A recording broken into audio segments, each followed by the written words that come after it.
নমস্কার বন্ধুরা, market place বাংলায় আপনাকে আবারও একবার স্বাগত। আপনার ফাইন্যান্সিয়াল ফ্রিডমের লক্ষ্যে আমি রয়েছি আপনাদের সঙ্গে প্রণব। আজকে একটা অত্যন্ত গুরুত্বপূর্ণ স্ট্র্যাটেজি নিয়ে আমরা আলোচনা করতে চলেছি। আপনারা যখন কার কিনছেন কিংবা বাইক কিনছেন তখন তার ইন্স্যুরেন্স করে রাখছেন, এমনকি আপনার জীবন বীমাও করে রাখছেন, আপনার অবর্তমানে ভবিষ্যতে আপনার ফ্যামিলি মেম্বাররা যেন রক্ষা পেয়ে যায়। তার কারণ হচ্ছে অনিশ্চয়তাজনিত রিস্ক। এই অনিশ্চয়তাজনিত রিস্কের জন্য সর্বক্ষেত্রে ইন্স্যুরেন্স করার প্রয়োজন পড়ে, কিন্তু শেয়ার বাজারের ক্ষেত্রে তাহলে কেন নয়? অথচ পৃথিবীর মধ্যে সবচেয়ে অনিশ্চয়তার জায়গা হচ্ছে শেয়ার বাজার। তাই বন্ধুরা, আজকে এমন একটা স্ট্র্যাটেজি আনতে চলেছি যেটা ইন্স্যুরেন্সের সঙ্গে স্ট্র্যাটেজিটা আমরা তৈরি করেছি। না, কোনো ইন্স্যুরেন্স পলিসি কেনার কথা আমি বলছি না, আমাদের স্ট্র্যাটেজিটাই এমনভাবে ডিজাইন করা হয়েছে যেখানে আপনি আপনার ট্রেডটা ইনসিওর হয়ে থাকবে। চলুন আলোচনা করা যাক। স্ক্রিনে আপনারা দেখতে পাচ্ছেন ইন্স্যুরেন্স স্ট্র্যাটেজি। তো এই স্ট্র্যাটেজিটার জন্য আমাদের কি করতে হবে? প্রথমে হোমওয়ার্ক করতে হবে, অর্থাৎ মার্কেট ওপেনের আগে কিছু হোমওয়ার্ক আমাদের আছে। বন্ধুরা, তার আগে একটা কথা বলে রাখি, এই স্ট্র্যাটেজিটা ঠিকঠাক বুঝতে গেলে আপনাকে স্কিপ না করে একদম শেষ পর্যন্ত দেখতে হবে। কোথাও একটু মিস করে গেলে আপনি কিন্তু ঠিকঠাক মতো অ্যাপ্লাই করতে পারবেন না। বিশেষ করে শেষের দিকে আমি কিছু রেস্ট্রিকশনস বলবো, যে ক্ষেত্রে এই স্ট্র্যাটেজিটা কাজ করবে না, সেগুলোও জানা প্রয়োজন, না হলে আপনি এন্ট্রি নিয়ে লস করতে পারেন। তাই শেষ পর্যন্ত দেখুন, না টেনে টেনে দেখুন। আর একটা কথা বলবো, যদি ভালো লাগে, যদি আমার এই স্ট্র্যাটেজি অ্যাপ্লাই করে আপনি উপকৃত হন, তাহলে দয়া করে একটা লাইক হোক, শেয়ার হোক, আর এরকম স্ট্র্যাটেজি ভবিষ্যতে পাওয়ার জন্য সাবস্ক্রাইব হোক। আরও একটা কথা বলবো, আপনারা কমেন্ট করে শেয়ার বাজার সংক্রান্ত যে কোনো ধরনের প্রশ্ন, এই স্ট্র্যাটেজি শুধু নয়, অন্য যে কোনো বিষয় নিয়ে আপনারা কমেন্টে জানান, প্রশ্ন করুন, আমি উত্তর দেব। প্রত্যেকটা কমেন্টের উত্তর আমি দেব। আসছি হোমওয়ার্কে আমাদের কি করতে হবে না, প্রথমে আগের দিন রাতে অথবা যেদিন আপনি ট্রেড করবেন সেই দিন সকালবেলা আপনাকে একটু হোমওয়ার্ক করে নিতে হবে। কি করবেন না, যেদিন ট্রেড নেবেন তার আগের ট্রেডিং ডেতে যে স্টকগুলো টপ গেনার ছিল এবং যে স্টকগুলো টপ লুজার ছিল সেই স্টকগুলো একটা স্ক্রিনশট নিয়ে রাখতে হবে আপনাকে, অথবা খাতায়ও লিখে রাখতে পারেন। তাহলে কি বললাম, যেই দিন আমরা ট্রেড নেব তার আগের দিনের টপ গেনার টপ লুজার 10টা করে স্টক আমরা র্যাডারে রাখলাম। কাজ শেষ। পরের দিন মার্কেট ওপেনের আগে আপনাকে কয়েকটা জিনিস আরেকটু দেখে নিতে হবে। 1 নম্বর দেখতে হবে গিফট নিফটি পজিটিভ রান করছে নাকি নেগেটিভ। ইউএস মার্কেট তার আগের দিন রাত্রে ক্লোজিং দিয়েছে পজিটিভ নাকি নেগেটিভ। আর কি দেখতে হবে না, এশিয়ান মার্কেট মর্নিংয়ে খুলে যায়, আপনি 8:30টার পর দেখুন, তাহলে এশিয়ান মার্কেট খুলে যায়, তখন আমরা এশিয়ান মার্কেটটাও দেখে নেব পজিটিভে চলছে নাকি নেগেটিভে চলছে। সাপোজ সাধারণত দেখা যায় যখন পজিটিভে চলে এই সবগুলো পজিটিভেই চলে, আর যখন নেগেটিভে চলে তখন এগুলো নেগেটিভেই চলে। সাপোজ এগুলো সব পজিটিভে চলছে, আমরা ধরলাম পজিটিভে চলছে। এবারে মার্কেট ওপেন হলে আমরা কি করব, আমাদের ওই যে 20টা স্টক আমরা রেখেছিলাম টপ গেনার টপ লুজার থেকে, সেইখান থেকেই স্টক সিলেক্ট করব যে কোন কোন স্টকে আমরা এন্ট্রি নেব। তার জন্য মর্নিংয়েও আপনাকে একটু মোমেন্টামটা বুঝে নিতে হবে। আগে ওয়ার্ল্ড মার্কেট গিফট নিফটি তার মোমেন্টাম জেনে গেছি, এখন মার্কেট ওপেনের পরে আমাদের ইন্ডিয়ান মার্কেটের মাদার নিফটির মোমেন্টামটাও আমাদের একটু জেনে নিতে হবে। এই স্টক সিলেকশন আর মোমেন্টাম এই দুটো কোরিলেটেড। আচ্ছা, তাহলে আমরা সব মার্কেট দেখেছিলাম পজিটিভ, নিফটিও সকালবেলা আমরা দেখলাম পজিটিভ। সকালবেলা পজিটিভ বলতে আমরা দেখব প্রথম 3টি 5 মিনিটের ক্যান্ডেল যদি গ্রিন হয়, অথবা একটি 15 মিনিটের ক্যান্ডেল যদি গ্রিন হয়, তাহলে আমরা ধরে দেব মোমেন্টাম আজকে পজিটিভ থাকবে। এবারে আমরা কি করব না, যে 10টা স্টক আমাদের র্যাডারে ছিল সেখান থেকে আগের দিনের যেগুলো টপ লুজারে ছিল, ভালো করে খেয়াল করুন, মোমেন্টাম পজিটিভ, নেগেটিভটাই আসছি না, এখন মোমেন্টাম পজিটিভ, তাহলে আগের দিনের যে স্টকগুলো টপ লুজারে ছিল সেই স্টকগুলো থেকে আমরা দুটো স্টক চুজ করব।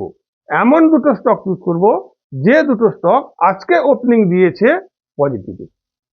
যেহেতু সমস্ত মোমেন্টাম পজিটিভ, স্টকটাও আমার পজিটিভে আছে, এমন দুটো স্টক আমরা চুজ করব। সেই দুটো স্টকে এন্ট্রি নেব, অর্থাৎ বাই করব। এখানে আরেকটা কথা বলে রাখি, যারা স্টক ইন্ট্রাডে করেন তাদের ক্ষেত্রে এই স্ট্র্যাটেজিটা খুব বেটার। যারা অপশন করেন তাদের ক্ষেত্রেও এই স্ট্র্যাটেজিটা 100% কাজ করবে। শুধু একটা কথা এখানে খেয়াল রাখবেন, আমি যখন বাই বলছি, বাই কথার অর্থ হচ্ছে কল বাই অথবা পুট সেল, আর যখন সেল বলছি, সেল কথার অর্থ হচ্ছে পুট বাই অথবা কল সেল। শুধু এই দুটো টার্মের পরিবর্তন, বাকি সব ক্ষেত্রে একই। এবারে আসছি ইনসিওর। আমরা এন্ট্রি নিয়েছি দুটো স্টকে, এবারে আমাদের পালা হচ্ছে ইনসিওর করব কিভাবে। মার্কেট যদি উল্টো মারে তাহলে আমার এই ট্রেডটা ইনসিওর হবে কিভাবে। এবারে আমরা কি করব না, গতকাল যেগুলো টপ গেনারে ছিল, পজিটিভ মোমেন্টামে চলছি এখন আমরা, অর্থাৎ সবটা পজিটিভ মোমেন্টাম, আমরা বাই সাইড এন্ট্রিতে আছি। ইনসিওরের জন্য আমরা কি করব না, আগের দিন যে স্টকগুলো টপ গেনারে ছিল সেখান থেকে একটা স্টক নেব, এমন একটা স্টক যেটা আজকে রেডে ওপেনিং হয়েছে, সেই স্টকটা আমরা সেল করে দেব। এইটা হচ্ছে ইন্স্যুরেন্স।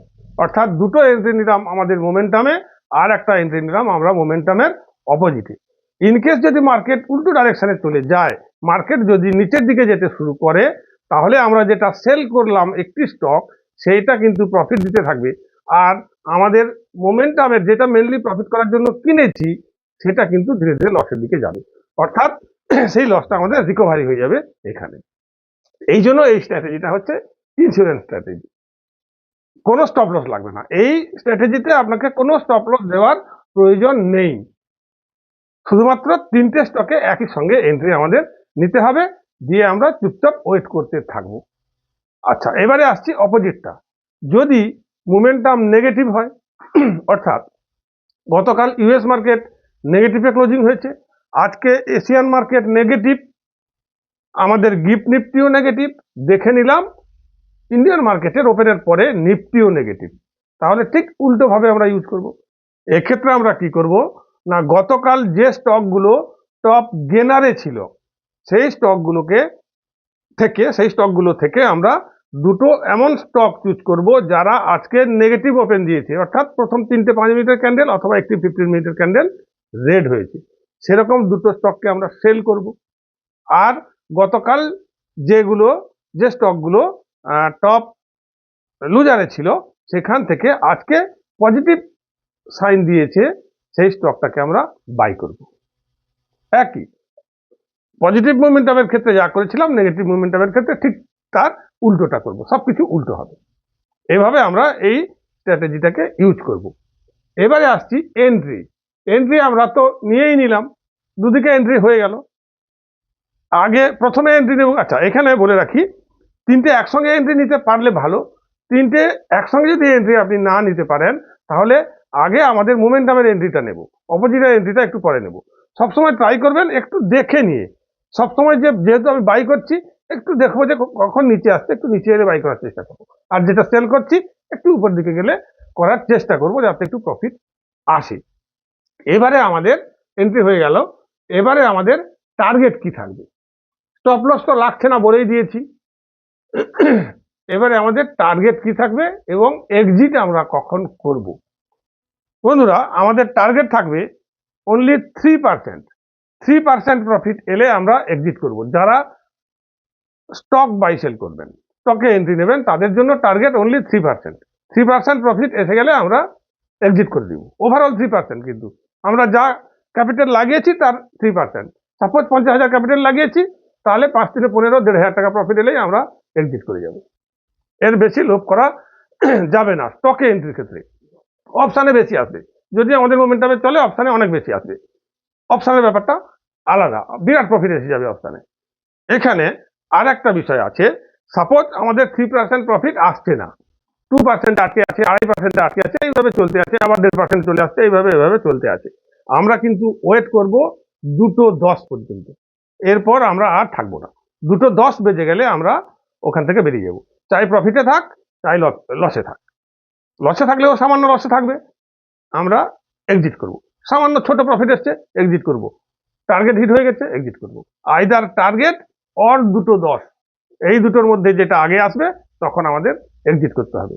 অপশানে যারা করবেন বিরাট প্রফিট আসবে, কারণ অপশানে তো 2% মোমেন্টাম পাওয়া মানে অপশানের ক্ষেত্রে ক্যাপিটালের 30% প্রফিট এসে যাবে, শিওর এসে যাবে। কিন্তু যারা একটু অভিজ্ঞতা যাদের নেই তারা অপশানে যাবেন না। আমি বারবার বলি, যারা 2 বছর 3 বছর ধরে একটু শিখেছেন তারা একমাত্র অপশানে যাবেন, না হলে যাদের অভিজ্ঞতা একটু কম তারা স্টকে করুন। ছোট প্রফিট আসুক, আপনি মার্কেটে টিকে থাকবেন। অপশানে যেমন বিরাট লস 30% প্রফিট হবে বললাম, তেমন লস হলেও 30% 40% লস চলে যেতে পারে। তাই সাবধান, অপশান থেকে দূরে থাকাই সবসময় ভালো, অভিজ্ঞতা না থাকলে। এবারে আসছি রেস্ট্রিকশনে। তার আগে একটা কথা এখানে বলে রাখি, আপনারা যারা আপনার ব্রোকারের সঙ্গে কাজ করতে গিয়ে ভালো অভিজ্ঞতা হচ্ছে না, কিছুতেই আপনাদের অতিরিক্ত চার্জ কাটছে, হিডেন চার্জ যখন তখন কেটে নিচ্ছে, ব্রোকারেজ বেশি নিচ্ছে, ট্রেডিং ইন্টারফেসটা ভালো নয়, সুপারফাস্ট নয়, একেবারে স্লো, তাহলে আপনাদের একটা সাজেশন আমি দিতে পারি, অ্যালাইস ব্লু একবার ট্রাই করে দেখতে পারেন। অ্যালাইস ব্লু অত্যন্ত সুপারফাস্ট, ক্লিন ইন্টারফেস, নতুনদের জন্য একেবারে সুন্দর, আর কোনো হিডেন চার্জও নেই, অ্যাকাউন্ট ওপেনিং এর জন্য কোনো চার্জ নেই, শুধুমাত্র ট্রেড করবেন, ব্রোকারেজ দেবেন। আপনারা ইচ্ছুক থাকলে আমি ডেসক্রিপশনে লিঙ্ক দিয়ে দেবো, ওখান থেকে আপনারা অ্যাকাউন্ট ওপেন করতে পারবেন। আর একটা কথা বলে রাখি, আমার একটা টেলিগ্রাম চ্যানেল আছে, সেই টেলিগ্রাম চ্যানেলে চাইলে আপনারা জয়েন করতে পারেন। ওখানে আমি প্রত্যেক দিন একটি করে অপশানসের ট্রেড দিই, ফ্রি অফ কস্ট, কোনো পয়সা লাগবে না। চাইলে জয়েন হয়ে থাকতে পারেন, ওখান থেকে আপনি কিছু শিখতেও পারবেন, ট্রেড নিয়ে কিছু উপার্জনও করতে পারবেন, আমার আশা। এবারে আসছি রেস্ট্রিকশন, অর্থাৎ কোন কোন ক্ষেত্রে এই স্ট্র্যাটেজিটা কাজ করবে না, বা আমরা কোন ক্ষেত্রে এই স্ট্র্যাটেজিতে এন্ট্রি নিতে পারবো না।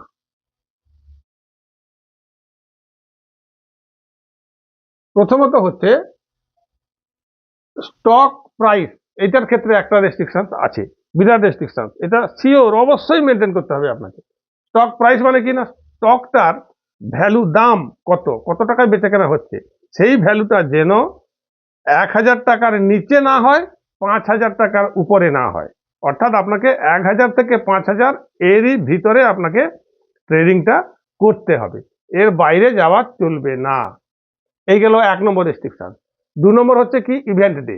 এই রেস্ট্রিকশনটা সাধারণত সমস্ত স্ট্র্যাটেজির ক্ষেত্রে প্রযোজ্য, কারণ কোনো রকম ইভেন্ট ডেতে কোনো স্ট্র্যাটেজি কাজ করে না।